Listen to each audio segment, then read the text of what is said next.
You're listening to Flaunt. Find your sparkle and create a life you love. After infidelity or betrayal, have you been betrayed by life, your body, or someone that you love? You're not alone. No matter what you've been through, Naked Self-Worth helps you regain confidence, joy, and enthusiasm so you can create a life you love and flourish. Tune in weekly and learn how.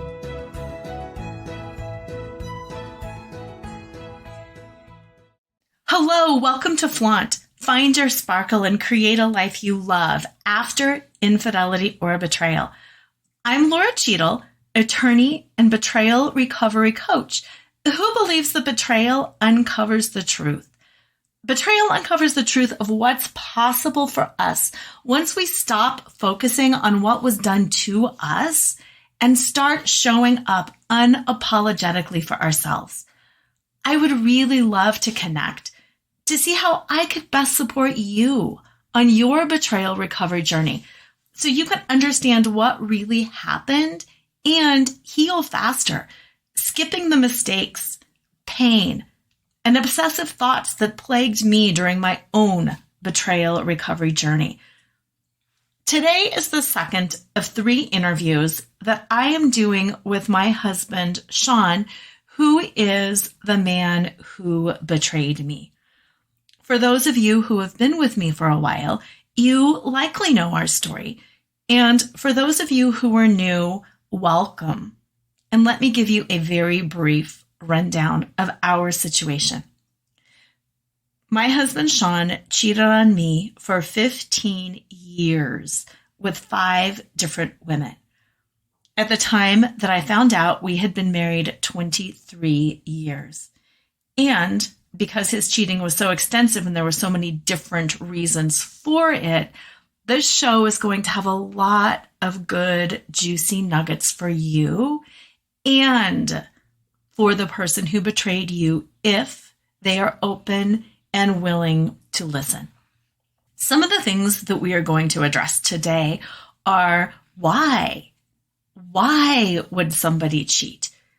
We are going to talk about things like, how could you not think about me? How could you not think about your kids or your life when you were doing it? We're going to talk about some things like, how can you say you loved me? How can you say you still love me if you did something like this? And you are also going to get some insight on why, when you ask your cheating partner about what they were thinking or what was going on, they don't know. Why they don't really remember and why they can't answer questions. So that's why this is going to be such a good show, not only for you, but for the person who betrayed you, because it is my hope that this show will give them insight to their own inner workings. It will give them insight to what was going on inside of me, and will also let them to see that what they did and how they responded, in a sense, was normal. Because it's only when we feel that sense of psychological safety that we are indeed normal, even though this isn't right or good or kind. But when we feel that sense of psychological safety that, yeah, I am normal, that's when we can open up and start doing the work, and not before then. So with that, buckle your seatbelts. There's going to be a lot here. We are going to talk about the mindset during the affair. And welcome to the show again, Shawn. Thank you.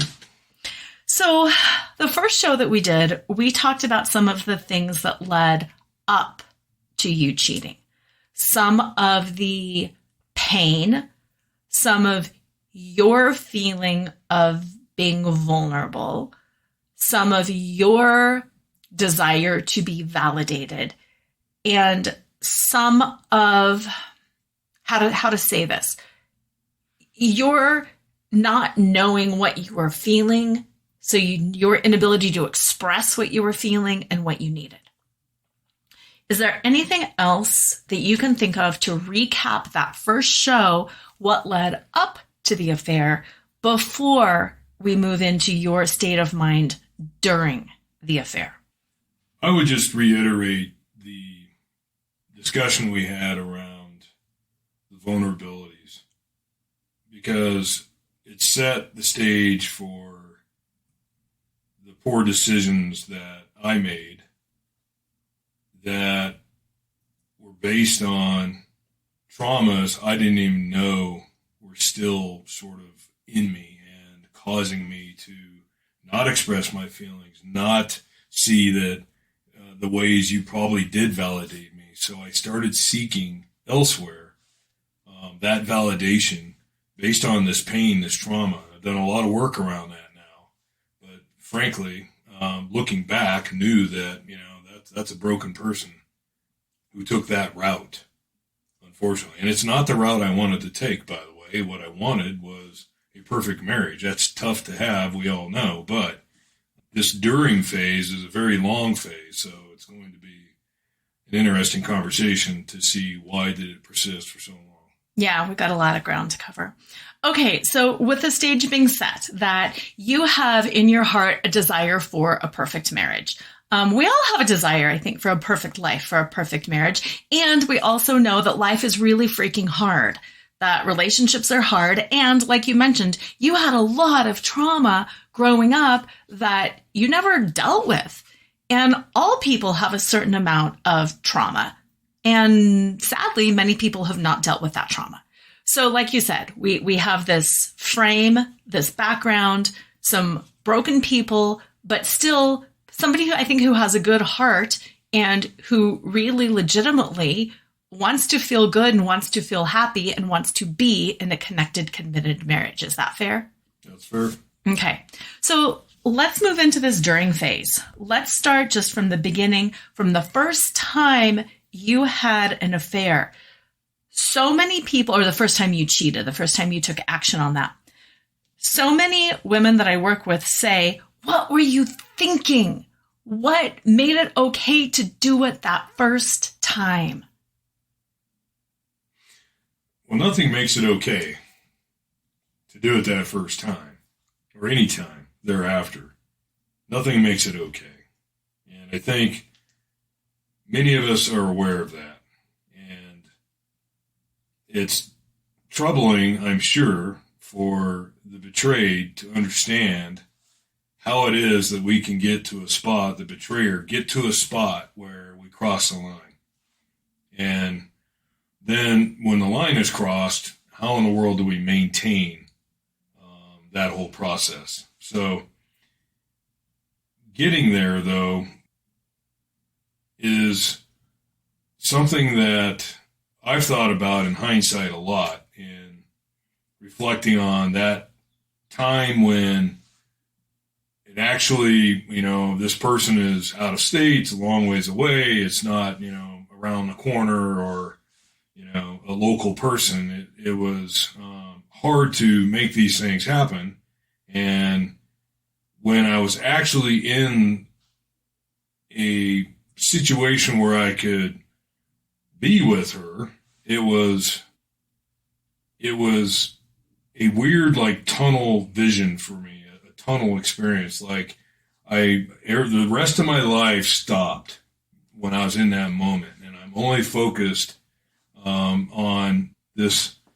They call it compartmentalization for a reason. For me, it was, tunnel vision in that moment that I was going to see this through and cross the line. And some people would say you crossed the line earlier with flirting, texts, messages, etc., phone calls, right? Because that's one of the, quote, affair partners was never a physical affair. It was all flirtation over text and such, right? So these things can happen in different ways, but for me, it was really a tunnel. I was like in a tunnel where it was just everything in the rest of my life was closed off. So what was your mindset around what am I going to get from this? Why is this good? Because I love that you mentioned compartmentalization. That is something, sometimes we put something aside, we muscle up, we go to work, we get through the day because we know I need to get through the day. Or we say, like, when you're in labor and you're having a child, you're like, I'm going to tough it out because I'm going to get the child at the end of the day and this is perfect. I'm going to stick it out because this is what I'm going to get. What did you think you were accomplishing by doing this? What did you think you were going to get at the end of the day? Well, I think at some level you think you're going to get satisfaction. You think that, whether it's physical or emotional, I think that my journey led me there because I wanted to be validated, and I wasn't, in terms of the emotional validation that I was seeking, thinking that this other person provided that. I really thought culminating in some sexual experience was going to sort of button that up and make it feel right, and that the validation would be seated and grounded now, so that I would be understood. And it just tells you how warped you can get when you start crossing the line and then you actually do. And for me, again, it's this emotional connection, not the sexual experience that, and every single one of the other persons, that was a situation for me where it became really hard to explain. Why in the world would anybody go do this if not for the sexual gratification? Right. And I definitely want to move into some of the other partners, but just that first instance, because this is something that so many men can't explain. I asked you this. Other women that I work with ask, so you wanted to leave me?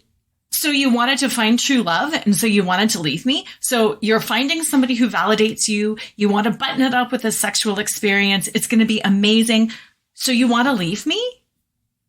And how would you answer that? Because the way you answer that and the way many men answer it is no. And then there's this seeming disconnect. So let's go down that route. So you're with this person. You're like, yay, they're going to validate me. We're going to have sex. It's going to be amazing. To me, the logical next step is, and now we're going to be in love and we're going to build this relationship and we're going to be together. So it's a major disconnect. And it's a disconnect for the betrayer as well. And for me, even in the work I started doing after all the disclosure, one counselor that I didn't go on with because he couldn't actually represent me and help me, he said, but he asked me 3 times inside of 1 hour, why are you still married? After I told him this whole story. And I cannot answer that question really super clearly in my own mind at the time. What I understood, though, is that I wanted to have a marriage that was full of peace and harmony and a partner that, was symbiotic and everything, and we're validating each other. And I didn't feel like that was happening, but yet the incongruity in my mind is, why cross the line, break vows, all those things, and betray you when really what I want is you? And so I struggled with how that's even possible, right? And yet I continue to try to do the work you and I would do, which is mostly just living our life, because I went off and saw a few counselors here and there for various reasons, or we did some parenting classes.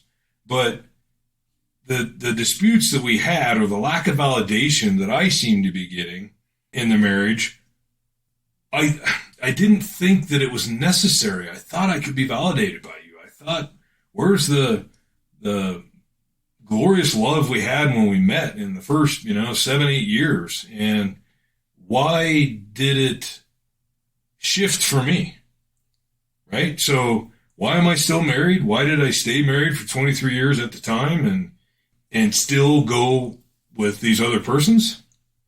Right? It's a valid question and a tough one to answer, but as we noted on the first program, my why was to seek validation. But what did I get when I was with the other person? Did I get the validation? You know what? The reality is not really. So why would you continue to do those things, right? Well, it's not easy to explain the human psyche that wasn't well, and that was me. Yeah. Couple of things that I want to follow up and go deeper on is you're seeking something and you're not getting it. And it was, you never put, in hindsight, you can use the word validation. At the time, you never said to me, I don't feel like I'm getting validated. I need more validation. And that's something that I just want to talk about for whoever is listening and for whatever reason your partner cheated. It is my guess that, like Shawn, they didn't know what they wanted. They didn't ask for what they wanted. They just kind of went out and were seeking this nebulous thing because on some level they were dissatisfied, but they didn't know how or why or what it was. I didn't know what I wanted at the time. I didn't call it validation. That's true. And I'm sure for a lot of betrayers, the why is hard to explain because at the time they're not communicating what they're feeling and what they're missing. For some, it's in the bedroom or whatever, right? It can be a myriad of reasons why. To your point, not expressing the why is really the failing that I was experiencing as a person, not being in touch. Now, here's the thing. Big, strong dude, supposed to be tough. You walk it off, you tough it out, whatever, right? But you don't talk about your feelings and you don't cry. Now, you know that I'm an emotional guy. I can get high spun. I can cry. I can watch a movie and cry. And it's always inexplicable to me, right? Why these emotions bubble up. And I have no words, no dialogue to explain what it is that I'm lacking, the feelings that I'm feeling, that maybe my feelings are hurt or I felt disrespected. And instead, I might act out in harmful ways. And you see some people that are abusive that do that, right? That sadly, there's lots of reactions to our inability to communicate our feelings, much less detect what we are feeling. I thought there was 3 emotions, right? Sadness, fear, and rage. It's a lot of work to get to where I'm at today, and I'm still not in any good space in my own personal growth route, I would say. I feel like I have so much more to do on feelings and identifying and telling you when I felt disrespected or when I didn't feel validated. But it's so much better than it ever used to be because I'm also now aware and I'm trying to find the dialogue and express my needs. Yeah. And the I statements that, many of us have explored are really helpful and powerful. Plus, I also know that it's truly over, and the hard work in fighting for my marriage began, 5 years ago now for you and I. But for me, it was really important to start exploring what was going on in my psyche, my experience when I put myself back in those moments. And I can't remember everything. You brought up a point about what happened here. What are the details? What color was the bra? What is my situation? And it's really hard sometimes to identify all of that because I wasn't aware of all of that. Right? So my experience isn't this vision that you have of what must have been happening. Oh, it was all love and I'm going to run away with somebody. And that happens, I know. And those whys may be different or the same, but the point is that was not my experience. And that's largely why I was still married, because I still wanted the marriage that I always wanted with you, and I need to figure out how to do that without going somewhere else. Yeah. And one of the questions that comes up then is, okay, if you, like so many other men, in their hearts are like, I want this woman, I want this marriage, I want this family. What part of you doesn't know that having an affair is going to trash that? I think you always know that if it's disclosed, the marriage could be trashed. The relationship could be trashed. It's not that you don't know that could happen. You just try for that not to happen. So hence, the manipulation, the justifying, and all the cover up of what you've done to keep it a secret. Right. Because the hope is then that somebody won't find out and that somehow this will make my marriage better. I don't know if it's going to make your marriage better, but it might make you feel better as the betrayer, right? And that's what my why was to go feel better somehow. For some people, that might be the sexual part. Some of it's the emotional part, right? Others, it might be running from something. But for me, I did want to feel better. And it's horrible to think that, you can't stand in your place and find your own joy. I used to think that, as I said on our wedding day, that today I married happiness. It's a hard lesson that you aren't here to make me happy. I have to turn inward to find my own happiness, my own joy, and that's a daily process. Yeah, that's a lot, isn't it? And to a point you made earlier, some people gamble to quote unquote find happiness. They shop, they drink, there's a lot of behaviors, there's a lot of ways that people act out when they're not happy. And you nailed it. It's instead of turning within and figuring out themselves, they seek external validation. And as you've been saying all along, why did you do it? I did it for validation, but it's all external validation. None of it was internal validation.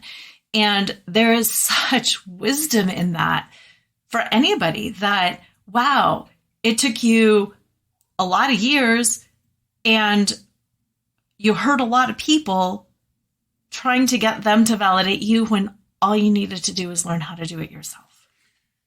Yeah, and you pick up on something that's critical. For me, I call it validation.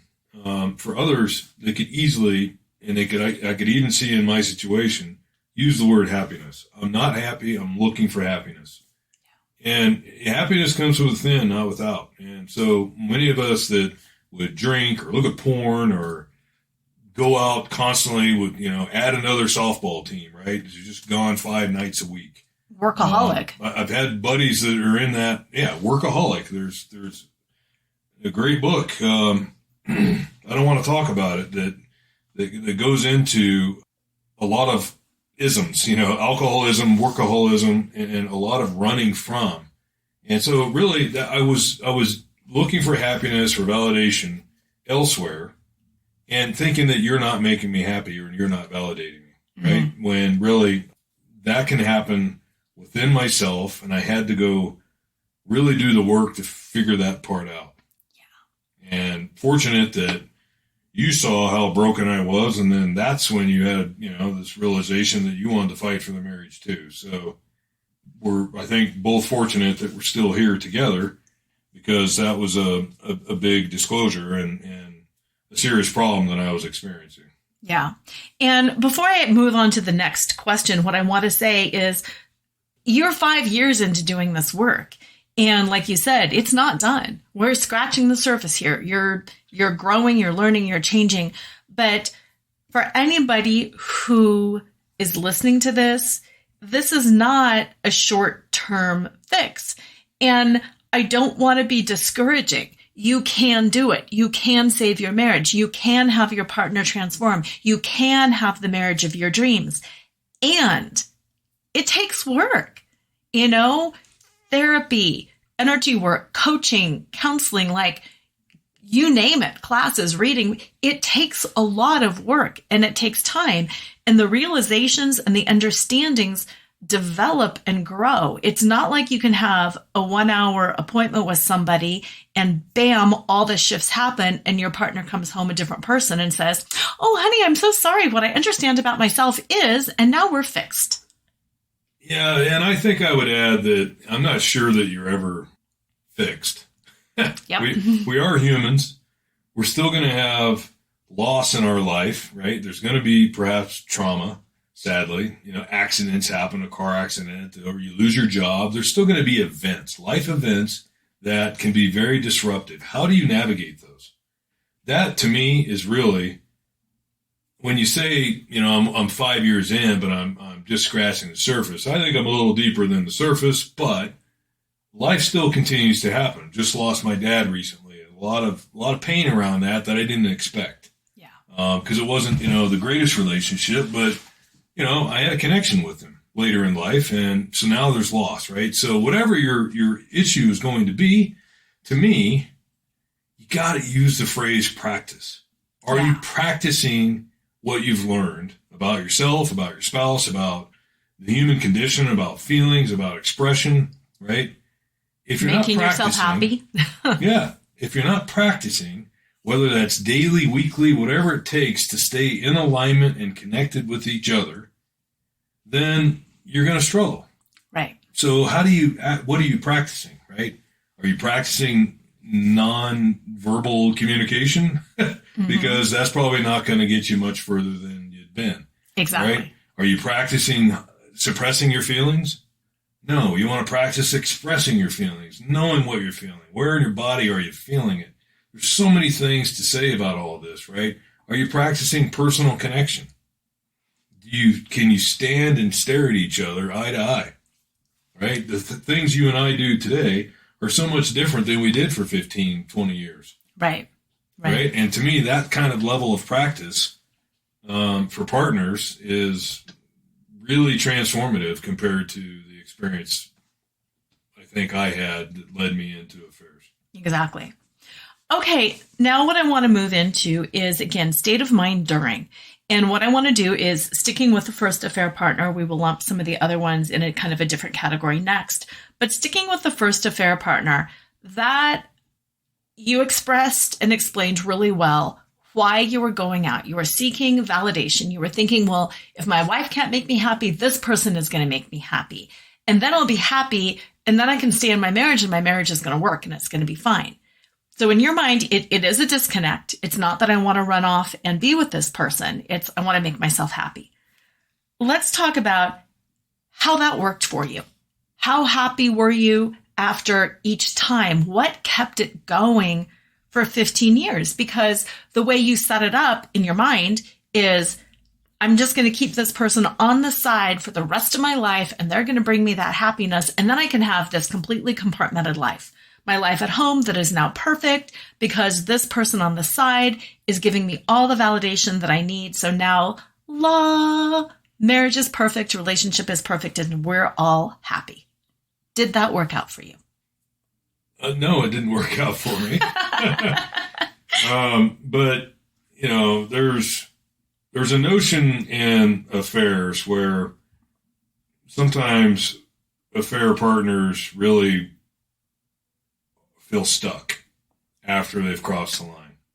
And we would really like for the affair to end. Some do break it up, and that's where disclosure comes in, perhaps. But for me, I realized that the physical is not what that was about. It was, I thought this person was a friend. I thought this person was somebody I could confide in. I thought this person provided good advice to me. I thought this person validated me. All the reasons that I went to this person, even in the beginning, before it got kind of flirty, and then when I realized that the sexual part of it was not why I crossed the line, and I should not have done that, I really felt stuck. And so, no, it did not work out for me. And, so why did it persist? That's another question. Yeah. So, and let's start from the beginning, because, how long were you in this is awesome. I'm in love. This is awesome. This is working for me. How long were you in that phase of, this is a good thing, and it's kind of exciting to plan this time, and it's kind of exciting to take care of Lora so she won't be calling me? How describe your mindset in the exciting, this is working well for me phase? Well, it was a short phase considering the length. But it was also not, I was in love, and it was not nirvana or any of these things. But it was truthfully exciting to feel like somebody's responding to me and seems to get me, right? Seems to understand, because, if I had a crystal ball or hindsight, I could have said, look, this conversation that we're having is going too deep into our marriage or kids or whatever. Your marriage. She was not married. She's has not never married, been no married. kids, right? Yeah. But the point is, I'm starting to confide in my with her in my problems, and feeling like she gets me and she's giving good feedback for me, which wasn't go talk to your wife, which wasn't go, get this counseling or whatever, right? Right. It was see me, right? It was get more of her and I will be more satisfied, more validated, right? So it was a relatively short period given 15 years, but I would say, it's 18 months. It's 2 years max, because that's about when the first two encounters happen. And then, there's a big break. Because again, this person's out of state, so I don't go up there all the time. And so it was when I'm in the moment, my mindset in the moment, when I think back to, those early years, there's a lot of communication. There's a text here and there. There's, once in a while an email, but a phone call. And we had to work the phone calls around where, I'm alone. No one's home, or I'm on whatever, an errand or whatever.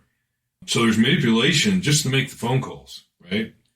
Or you're deleting a text thread after a while or whatever it is. And to me, it started to feel like this should have just been a friendship, and it might not have been a fair and good friendship at that, right? So to me, I had to look at it in hindsight that it's not working out, but at the time, I'm still trying to manipulate it and manage it. Yeah. So where is that turning point where you think, because we've all been there. We've all met, whether it's a friendship or in our dating life, we've all met that person where we're like, this is going to be great. And then it starts creeping in and you're like, oh my gosh, this is not going to work. And those are my words, not yours. Where does that turning point start happening where you start realizing? It's pretty early on, even before you acknowledge it to yourself, but where do you start really realizing this isn't what I need. This isn't what I want. Shoot, I'm at this place now and I can't get out. When did that happen for you?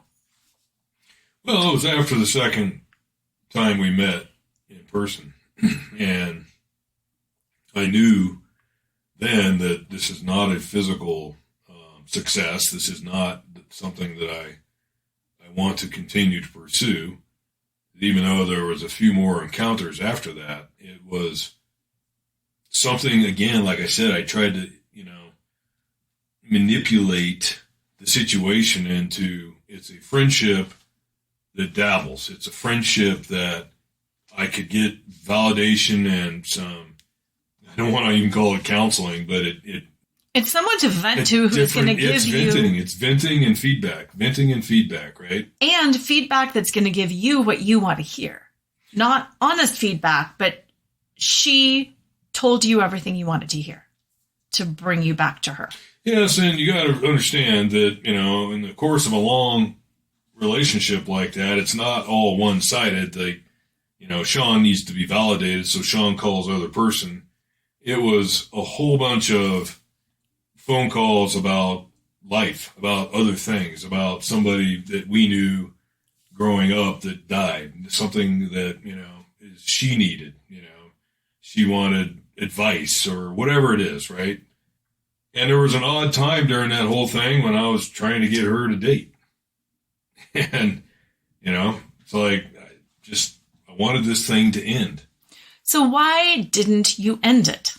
Yeah, well, that's where I felt stuck and didn't know the consequences of ending it, frankly.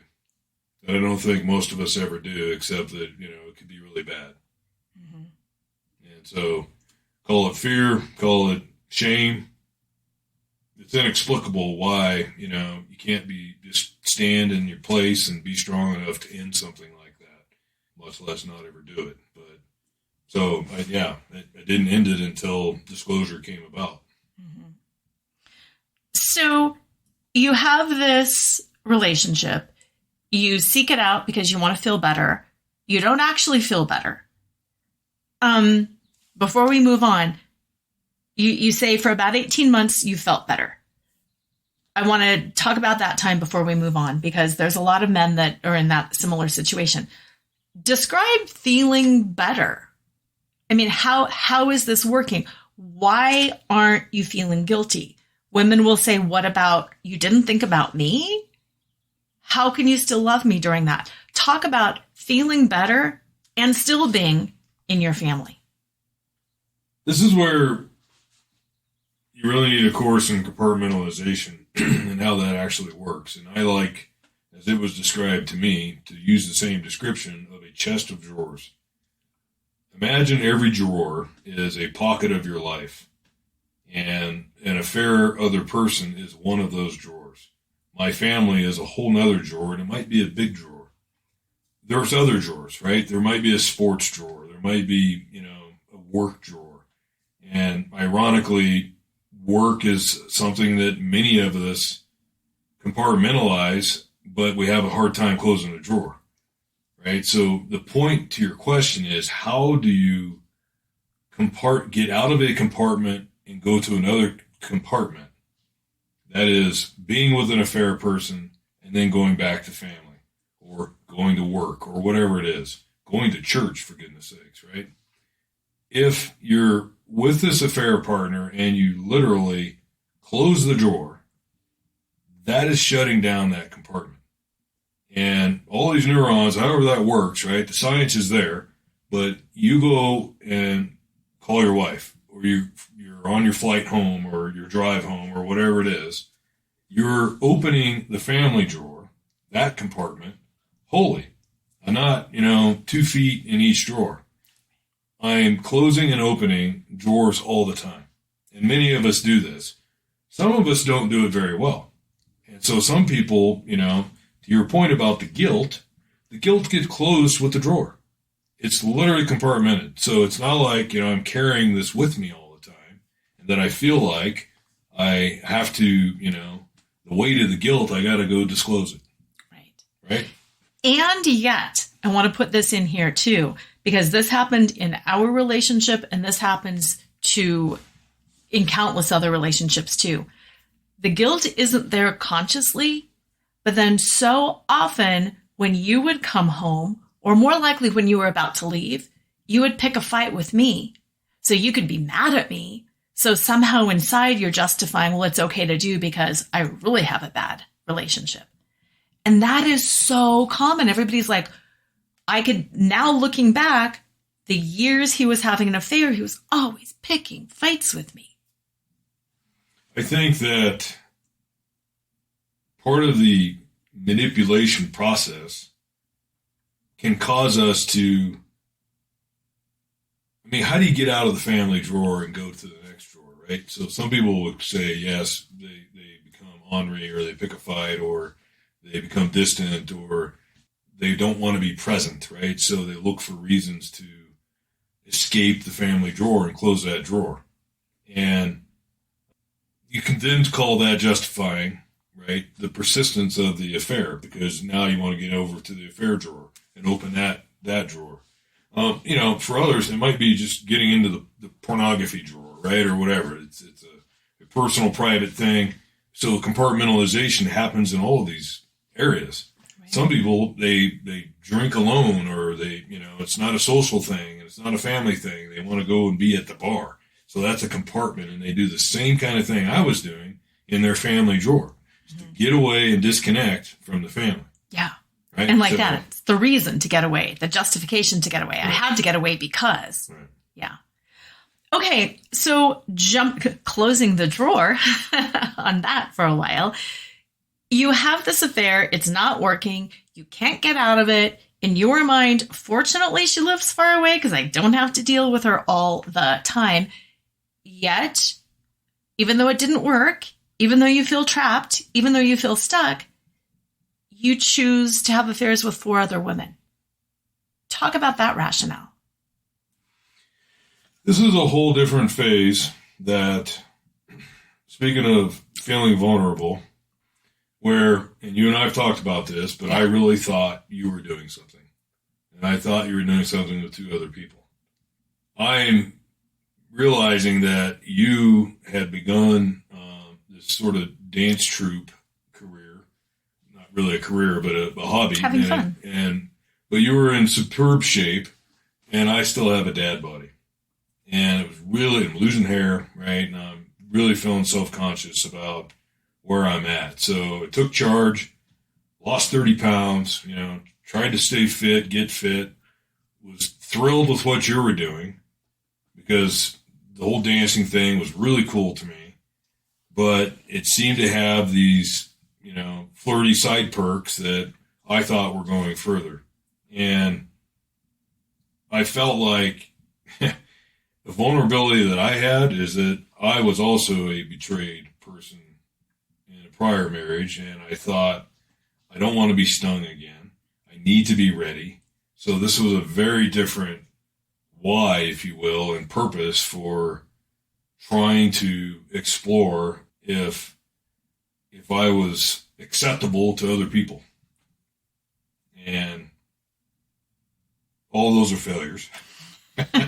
Everything's a freaking failure about affairs. It's just horrible.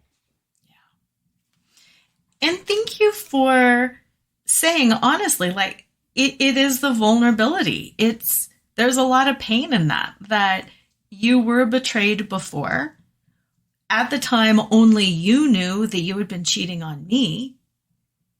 And that amps up the fear. That amps up, there's shame for what you did. There's fear that it's going to happen again.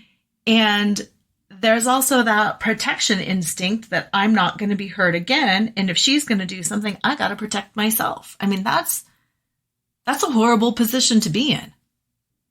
Not comfortable at all.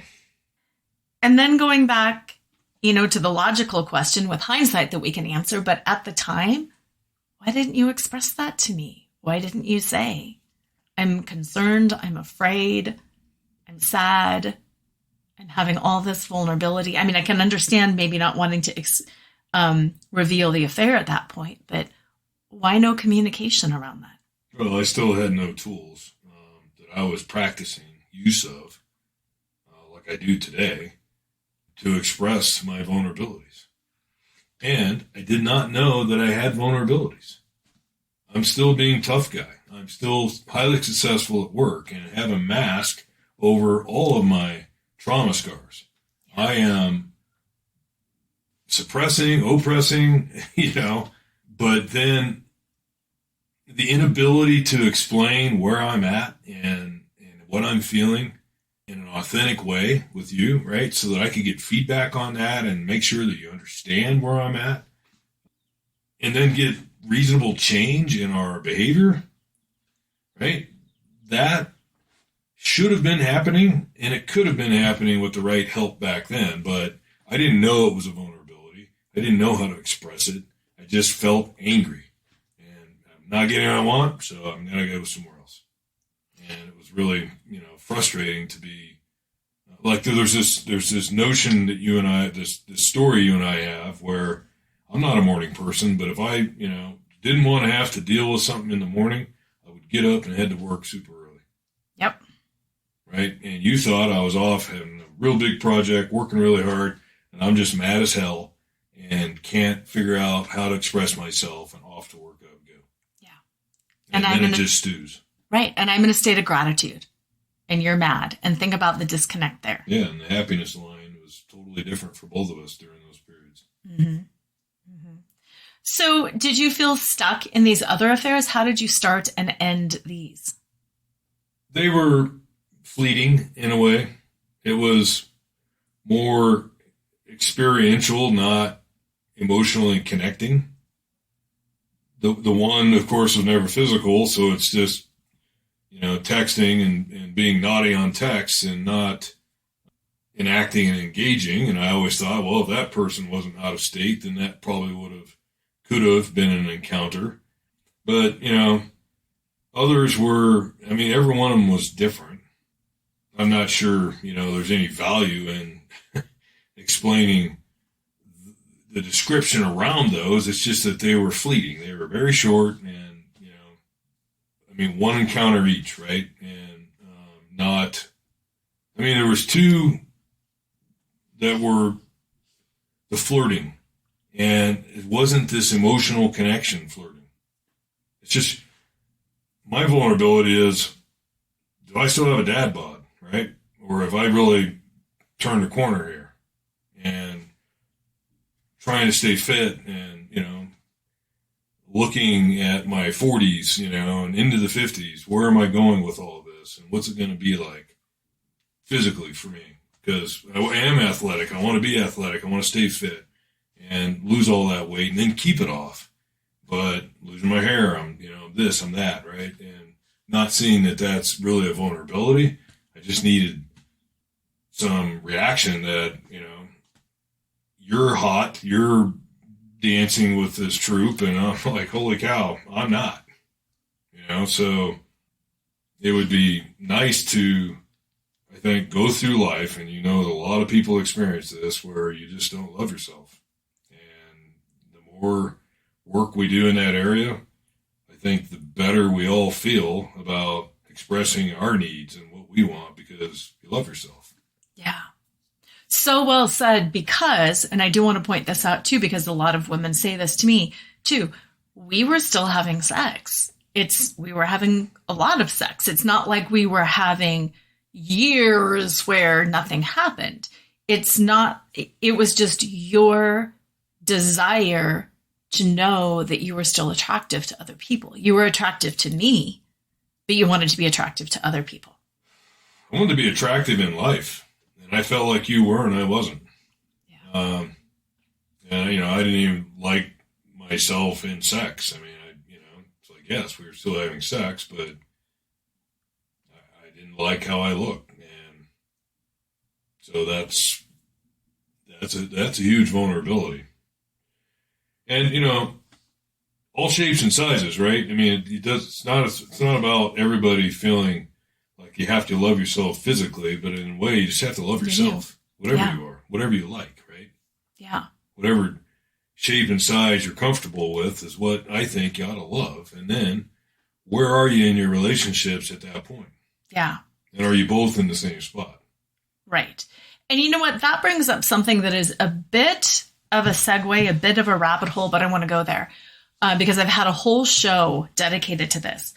There is a myth that the affair partner must be so beautiful, so amazing, so good in bed, so incredible to talk to, that the betrayed partner, and I know I felt this way, I felt so ugly. I felt like I must be the most hideous, stupid, unable to talk, cannot give you advice, cannot find connection. I thought my body, my hair, my face, I thought I must be so horrific that you had to find these other people and that you would find people that were better than me. And again, not to be like judgy around bodies, because there's beauty in everything. And yet, for the sake of this conversation, we're just going to go there. The affair partners were not attractive, were not educated, did not provide good advice, objectively had way less going on than I did. And I have a whole show about the affair partner is usually a reflection of how the cheater feels about themselves inside. So let's talk about that a little bit. Why you selected way lesser class, lesser quality, lesser everything people. For me, the choice to cross a line was not because of the physicality of the other person. The choice to cross the line was a personal vulnerability, a personal flaw. With the long-term person, I needed the emotional validation. With the short-term people, I wanted physical validation.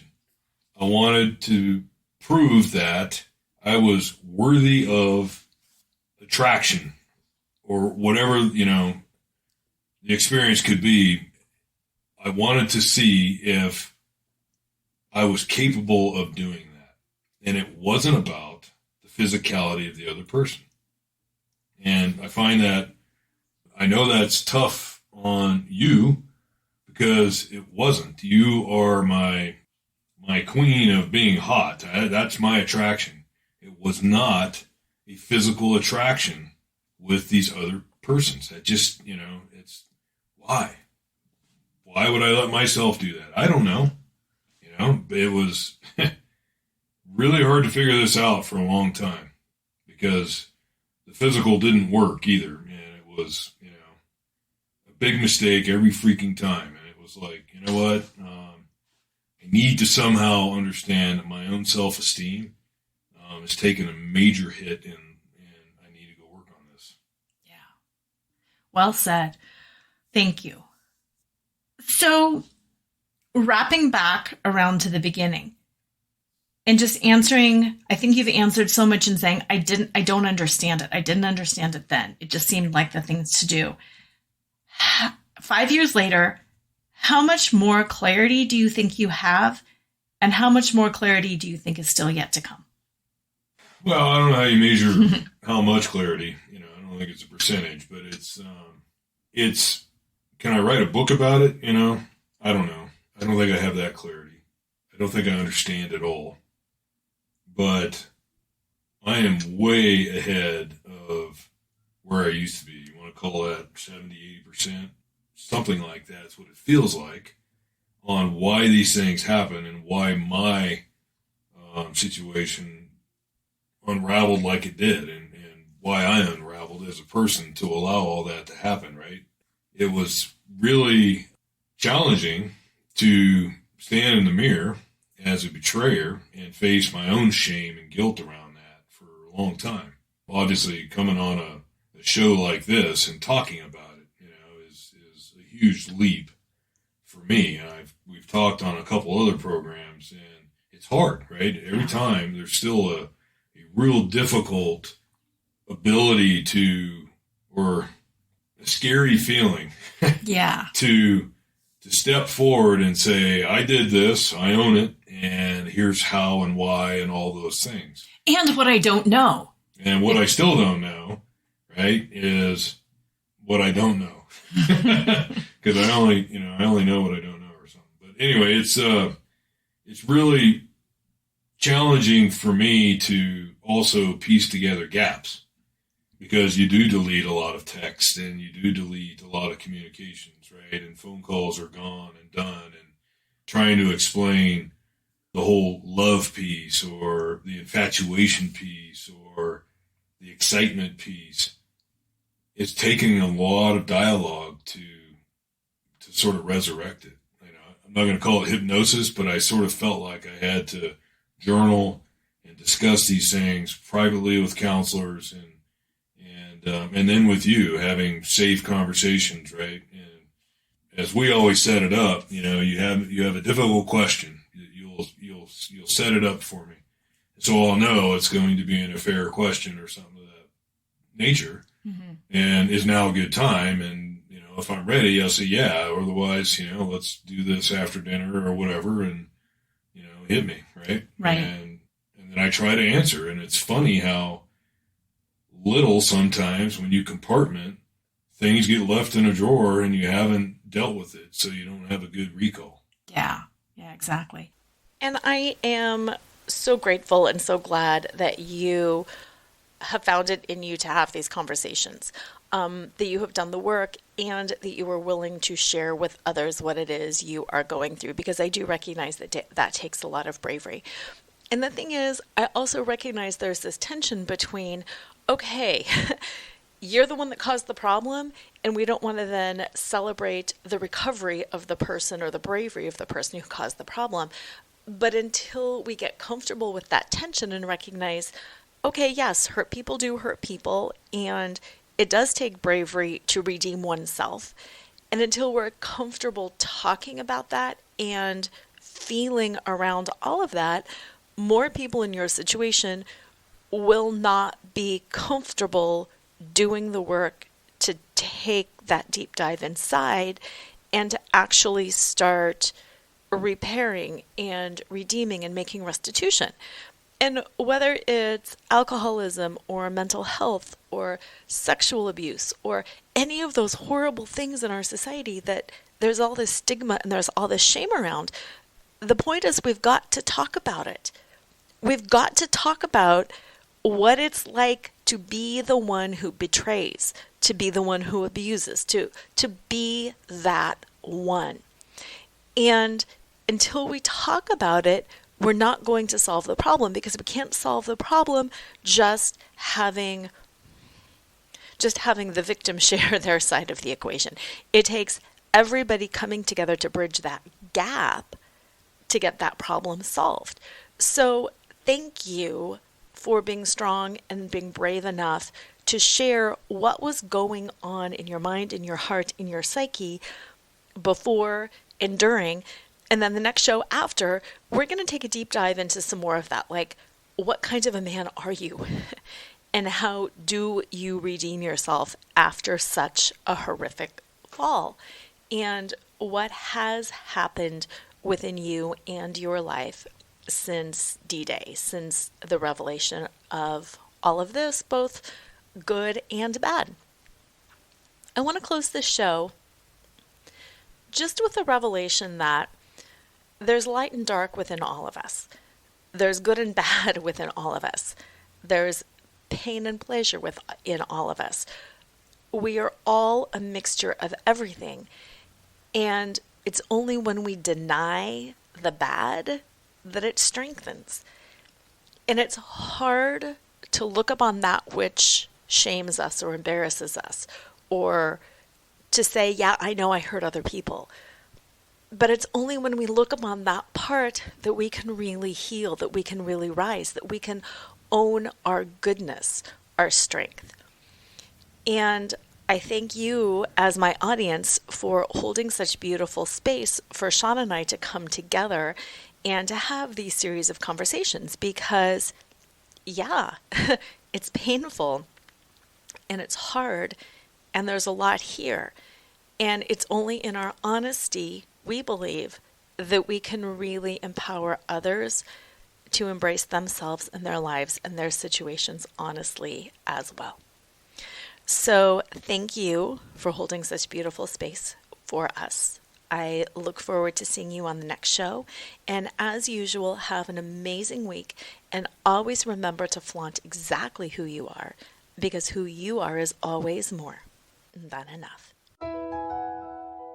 Tune in next time to Flaunt, Find Your Sparkle, and Create a Life You Love After Infidelity or Betrayal with radio host and live choreographer Lora Cheadle every Wednesday at 7 a.m. and 7 p.m. Eastern Time on syndicated Dream Vision 7 radio network. Develop naked self-worth and reclaim your confidence, enthusiasm, and joy so you can create a life you love and embrace who you are today. Download your free Sparkle Through Betrayal Recovery Guide at nakedselfworth.com.